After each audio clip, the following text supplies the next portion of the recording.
जिल्हा परिषद पंचायत समित्यांसाठी मतदानाची वेळ संपली।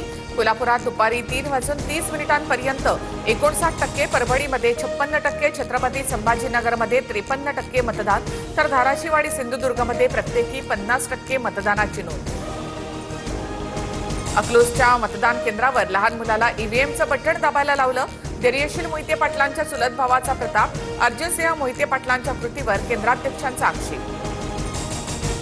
आमदार विलास भुमरेंनी ईव्हीएम जवळ मुलाला देखील नेलं। भुमरेंनी ईव्हीएमचं बटण दाबलं की मुलानं, असा सवाल उपस्थित। मुलाच्या बोटावर देखील शाई लावली। केंद्र अधिकाऱ्यांवर जिल्हाधिकारी कारवाई करणार। उपमुख्यमंत्री सुनेत्रा पवारांनी काठेवाडीमध्ये मतदानाचा हक्क बजावला। पार्थ पवार आणि युगेंद्र पवारांसह श्रीनिवास आणि शर्मिला पवार यांचं देखील मतदान। अजितदादांच्या निधनानंतर रिक्त झालेली जागा भरण्याची तयारी सुरू। 10 मार्चला बारामती विधानसभा मतदारसंघाची अंतिम यादी प्रसिद्ध होणार। निवडणूक आयोगाकडून प्रक्रिया सुरू। सलग चौथ्या दिवशी विद्या प्रतिष्ठानमध्ये पवार कुटुंबियांची बैठक। शरद पवार, रोहित पवार, पार्थ पवार आणि प्रतिभा पवारांची उपस्थिती। पार्थ पवार संस्थेचे विश्वस्त होण्याची शक्यता। 10 तारखेला आम्ही सुनेत्रा पवारांची चर्चा करणार। राष्ट्रवादी विलीनीकरणावर सुनेत्रा पवार निर्णय घेतील। सुनील तटकरेंकडून स्पष्ट। अजित पवारांच्या विमान अपघाताबाबत रोहित पवारांची 10 तारखेला पत्रकार परिषद, तर दोन्ही राष्ट्रवादींच्या विलीनीकरण चर्चेबाबत 12 फेब्रुवारीला बोलणार। रोहित पवारांची माहिती। अजितदादांचा अपघात आणि दोन्ही राष्ट्रवादींचं विलीनीकरण याबाबत कुटुंबातील व्यक्तीने बोलणं अधिक विश्वासार्ह। रोहित पवारांच्या बोलण्याकडे माझंही लक्ष। राऊतांची प्रतिक्रिया। अजितदादांच्या अपघातग्रस्त विमानाच्या ब्लॅक बॉक्सच्या आधारे तपास सुरू।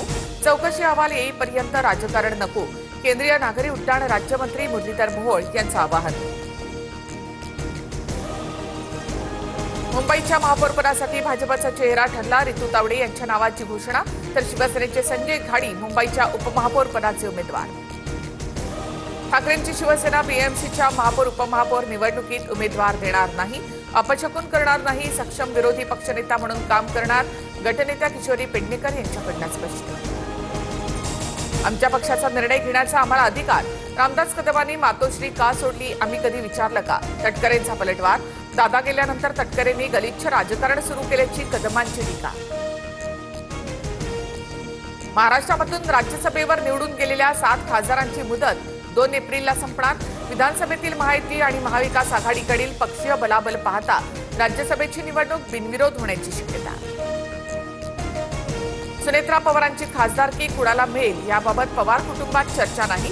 रोहित पवारांकडून स्पष्ट। शरद पवारांच्या खासदारकीची टर्म 2 एप्रिलला संपणार। राज्यसभेवर शरद पवार जाणार की पार्थ पवार याकडे लक्ष।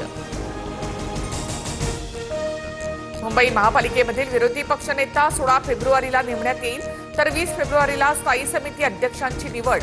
25 तारखेला इतर समित्यांच्या अध्यक्षांची निवड होणार।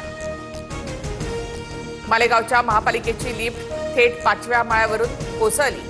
तळमजल्याचं गेट तोडून पदाधिकारी आणि पत्रकारांना बाहेर काढलं। महापौरपदाची निवडणूक संपल्यानंतर मोठी दुर्घटना। मालेगावच्या महापौरपदी इस्लाम पार्टीच्या नसरीन बानो शेख यांची निवड।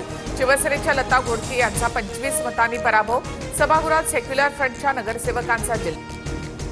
जुन्नरमधील शेततळ्यामध्ये बुडून मृत्युमुखी पडलेल्या लहान यांच्या कुटुंबाला उपमुख्यमंत्री शिंदेंचा मदतीचा हात। इनामदार कुटुंबियांना शिवसेनेकडून 5 लाखांची मदत। शिंदेंकडून व्हिडिओ कॉल करत मृत मुलाच्या कुटुंबियांचं सांत्वन।